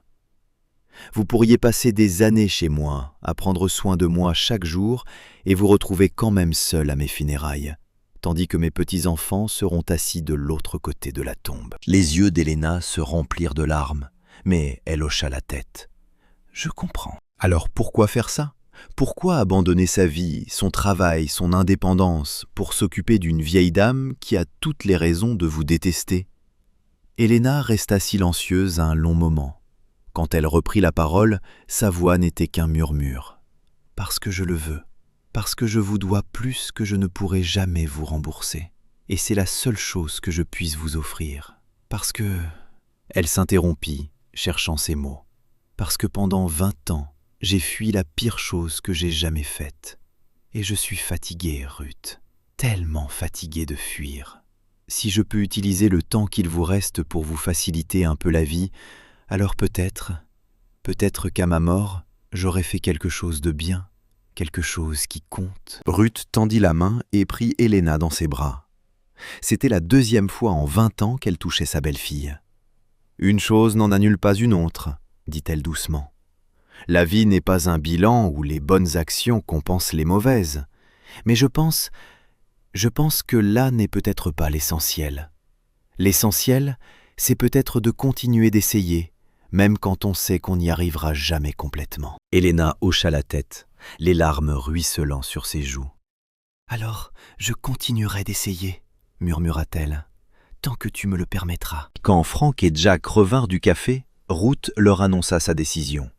Frank l'accepta aussitôt, un mélange de soulagement et d'espoir se lisant sur son visage.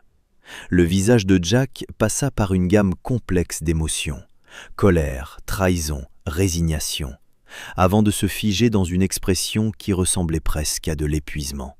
« Si c'est ce que tu veux, grand-mère, » dit-il d'un ton sec, « mais je ne vais pas faire semblant d'être d'accord. »« S'il te plaît, ne fais pas semblant, » répondit Ruth. « Fais-moi confiance. Je me suis occupé de toi pendant 20 ans. Laisse-moi prendre cette décision moi-même. » Jack secoua la tête avec raideur. Il ne regarda pas Helena, qui se tenait dans un coin de la pièce, comme si elle cherchait à se fondre dans le papier peint. Mais avant de partir, il s'arrêta à la porte et parla sans se retourner. « Si tu lui fais du mal, » dit-il à Helena, « si tu la laisses tomber, si tu disparais à nouveau quand les choses se compliquent, je ne te pardonnerai jamais.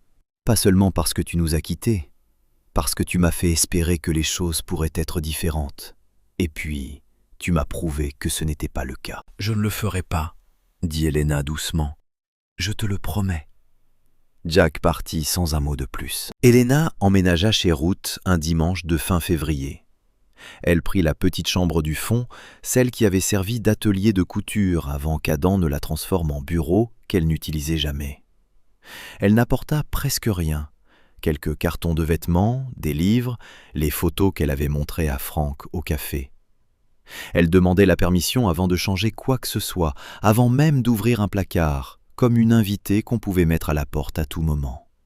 Les premières semaines furent un peu gênantes. Ruth n'était pas habituée à avoir quelqu'un d'autre chez elle, anticipant ses besoins, toujours à portée de voix au cas où elle aurait besoin d'aide. Helena était nerveuse, surcorrigeant la moindre erreur, s'excusant pour des choses qui n'en nécessitaient pas. Mais petit à petit, elles trouvèrent leur marque. Helena apprit que Ruth aimait le café fort et le thé léger, qu'elle préférait laisser la fenêtre ouverte même en hiver, qu'elle avait besoin d'aide pour monter les escaliers, mais préférait se débattre plutôt que de l'admettre. Ruth apprit qu'Helena fredonnait en cuisinant, qu'elle lisait des romans policiers avant de se coucher, qu'elle gardait une photo encadrée de Thomas sur sa table de chevet et qu'elle lui parlait parfois en cachette.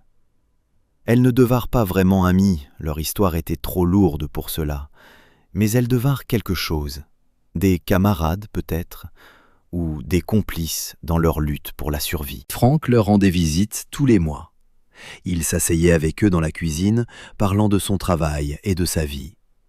Et Ruth observait une relation timide mais réelle se nouer entre lui et Helena.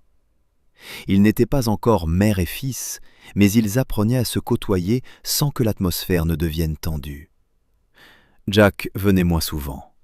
Lorsqu'il venait, il était poli avec Helena, raide d'une politesse formelle, mais il ne s'attardait jamais et ne la laissait jamais seule.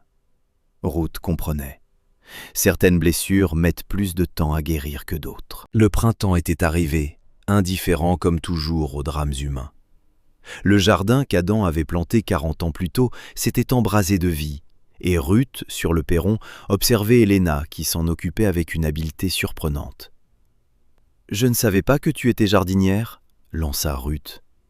Helena leva les yeux, les mains couvertes de terre et le front perlé de sueur. « Je n'avais jamais fait ça avant. Mais je vous ai vu, Adam et toi, jardiner pendant des années. À l'époque où nous étions encore... » Sa voix s'éteignit. Je me souvenais de plus de choses que je ne le pensais. Ruth resta silencieuse un instant. Puis elle dit « Tout au fond, dans le coin, il y a un plant de tomates qu'Adam a semé l'année précédant sa mort. Il repousse chaque été. Il aimerait que quelqu'un s'en occupe. » Helena acquiesça, les yeux brillants de larmes retenues. Moi aussi. L'appel arriva en octobre, presque exactement 1 an après que Ruth eut aperçu Helena pour la première fois à l'arrêt de bus. C'était Jack, sa voix étrange et tendue. « Grand-mère, je dois rentrer. Je dois te voir. »« Bien sûr, ma chérie. Tout va bien ?» Un long silence. « Non, mais je crois que oui. Je dois rentrer. » Il arriva ce soir-là, encore en tenue de travail, l'air épuisé. Ruth l'accueillit à la porte et il la serra fort dans ses bras, plus fort qu'il ne l'avait fait depuis des années. « Que s'est-il passé ?» demanda-t-elle. « J'ai rencontré quelqu'un, » dit Jack. « Une femme, Sarah. Elle est incroyable, mamie. Gentille et drôle, et elle ne supporte pas mes bêtises. » Il rit faiblement. « Et elle m'a posé des questions sur ma famille, sur ma mère. Elle veut comprendre d'où je viens. » Ruth le conduisit dans la cuisine, où Helena s'était déjà retirée dans sa chambre, cherchant à leur laisser un peu d'intimité. « Attends, » dit Jack. Helena se figea. « Assieds-toi, » poursuivit Jack d'une voix rauque. « S'il te plaît. » Lentement, Helena retourna dans la cuisine et s'assit à table. Ruth s'assit à côté d'elle. Jack resta debout, arpentant la pièce comme toujours lorsqu'il était confronté à une difficulté. « Sarah m'a demandé pourquoi j'étais si en colère, » dit-il. « Je lui ai tout raconté, toute l'histoire, y compris le moment où tu t'es retourné et que tu as commencé à nous observer de loin. Tu sais ce qu'elle a dit ?» Helena secoua la tête. Elle a dit « On dirait quelqu'un qui aime ses enfants, mais qui ne sait pas comment le montrer. » Et j'ai répondu « L'amour ne disparaît pas. » Et elle a dit « Parfois si. Parfois l'amour détruit tellement les gens que partir semble être le seul moyen de survivre. » La voix de Jack se brisa. Et puis elle m'a demandé si j'avais déjà souffert autant, si j'avais déjà perdu quelque chose de si précieux que je ne pouvais pas imaginer que cela puisse arriver. Ruth repensa à Adam, aux mois qui suivirent sa mort, quand se lever du lit lui semblait une épreuve insurmontable. « J'ai dit non, » poursuivit Jack. « Je lui ai dit que je ne m'étais jamais senti aussi brisé. Et elle m'a répondu, « Alors peut-être devrais-tu être reconnaissant et non en colère. Reconnaissant de n'avoir jamais été mis à l'épreuve de la sorte, car on ne sait jamais ce qui nous attend tant qu'on n'y est pas confronté. » Finalement, il s'arrêta et regarda Helena. « Je ne suis pas prêt à te pardonner, » dit-il. Je ne sais pas si je le serai un jour, mais j'en ai assez d'être en colère. J'en ai assez de porter ce fardeau partout où je vais, de le laisser empoisonner tout ce qui est bon dans ma vie. Il prit une profonde inspiration. Alors je vais essayer autre chose. Je vais essayer de te comprendre. Non pas pour toi, mais pour moi. Parce que je veux construire une vie avec Sarah, et je ne peux pas le faire tant que je reste prisonnier du passé. Les larmes d'Helena coulaient désormais sans cesse. « Jack !» »« Non, dit-il en levant la main. Ne me remerciez pas, ne vous excusez pas, ne faites pas de promesses. Soyez juste, soyez là, soyez présente. Montrez-moi qui vous êtes maintenant, pas qui vous étiez alors. C'est tout ce que je vous demande. » Helena secoua la tête, incapable de parler. Jack se tourna vers Ruth. « Est-ce qu'il reste des plants de tomates de grand-père, ce qu'il a semé ?» Ruth sourit à travers ses larmes. « Helena s'est occupée d'elle, elle est tout au fond du jardin. » Jack regarda Helena longuement. Puis il sortit par la porte de derrière, et Ruth le regarda par la fenêtre. Il se tenait devant la plante de son grand-père, la tête baissée et les épaules tremblantes. Helena voulut le suivre, mais Ruth la retint par le bras. « Pas encore, » dit-elle doucement. « Laisse-lui du temps. Il ne te parle pas pour l'instant. Il parle à Adam. » Elles s'assirent ensemble dans la cuisine, observant Jack faire la paix avec la défunte par la fenêtre. Et lorsqu'il revint enfin, les yeux rouges mais le visage serein, il s'assit à table avec elle. « Parle-moi de mon père, » dit-il à Helena.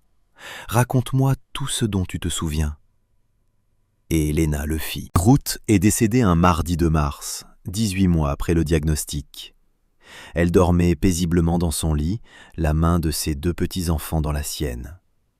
Helena se tenait sur le seuil, assez près pour être présente, mais assez loin pour leur laisser de l'espace, une position qu'elle avait appris à occuper au cours de l'année écoulée. Les obsèques furent intimes, la famille et quelques vieux amis de la ville seulement. Ruth fut enterrée auprès d'Adam, à l'endroit qu'elle occupait depuis 30 ans. Au bord de la tombe, Frank prononça un éloge funèbre qui fit pleurer tout le monde. Jack ajouta quelques mots sur son grand-père, l'homme qui lui avait appris ce que signifiait « rester ». Puis, soudain, Helena s'avança. « Je n'ai pas le droit de parler ici, » dit-elle doucement. « J'y ai renoncé il y a 20 ans. Mais Ruth m'a offert quelque chose que je ne méritais pas, une chance de réparer mes erreurs. Non pas d'effacer ce que j'avais fait, mais de faire mieux, d'être meilleur. » Elle regarda Frank et Jack. « Elle vous aimait plus que tout au monde. Elle aurait tout fait pour vous. Et finalement, elle a fait la chose la plus généreuse qui soit. Elle m'a permis de l'aider. Elle m'a permis de faire à nouveau partie de cette famille, même si je l'avais brisée. » Elle essuya ses yeux. « Je passerai le reste de ma vie à essayer d'être digne de ce cadeau. J'échouerai probablement. Mais je continuerai d'essayer, car c'est ce que Ruth m'a appris. Il faut continuer d'essayer, même quand on sait qu'on ne réussira jamais complètement. » Après les funérailles, ils retournèrent tous les 3 ensemble à la maison, Frank au milieu, Jack à sa gauche, Helena à sa droite, sans se toucher, sans parler, mais ensemble. La maison semblait vide sans Ruth, mais elle semblait aussi pleine de souvenirs, pleine d'amour, pleine des liens complexes et imparfaits qui unissent les familles. « Que se passe-t-il maintenant ?» demanda Frank. Jack regarda Helena. Son expression avait changé au cours de l'année écoulée. Pas du pardon, pas vraiment, mais quelque chose d'approchant, de l'acceptation peut-être, ou le début d'une paix intérieure. « Maintenant, nous savons qui nous sommes sans elle, » dit Jack, tous ensemble. Helena hocha la tête, incapable de parler. Ils s'assirent à la table de la cuisine, cette même table où Ruth leur avait préparé d'innombrables repas, où elle les avait aidés à faire leurs devoirs, où elle leur avait révélé la vérité sur leur mère 1 an auparavant et avait tout changé. On apercevait le jardin par la fenêtre, où les premiers signes du printemps commençaient à se faire sentir. Le plant de tomates d'Adam avait survécu à un autre hiver. Il allait bientôt refleurir. « Je vais préparer le dîner », dit Helena en se levant. « Ruth m'a appris sa recette de steak. Ce n'est pas aussi bon que la sienne, mais c'est parfait, » dit Frank. Jack ne lui en tint pas rigueur. Tandis qu'Helena traversait la cuisine, qui n'avait jamais été la sienne, mais qui ne lui était plus totalement étrangère, tandis que ses fils, assis à table, parlaient de Ruth et d'Adam, de la famille qu'ils avaient perdue et de celle qu'ils pourraient fonder, quelque chose se fit jour. Non pas un « ils vécurent heureux pour toujours », cela c'était pour les contes de fées, et cette histoire était trop douloureuse pour cela, mais quelque chose de réel, quelque chose de vrai, quelque chose qui, sous certains angles, semblait presque un espoir. Dehors, le printemps approchait de Cedar Falls. La neige fondait, le jardin s'éveillait. Et quelque part, Ruth et Adam étaient enfin réunis, veillant sur la famille qu'ils avaient bâtie grâce à l'amour, à leur obstination et à leur décision simple et radicale de rester. Certaines blessures ne guérissent jamais complètement. Certaines erreurs sont irréparables. Mais parfois, pas toujours, mais parfois, ce qui est brisé peut se transformer en quelque chose de nouveau, quelque chose de durable, quelque chose qui perdure. Ce n'est pas du pardon à proprement parler, mais c'est quelque chose.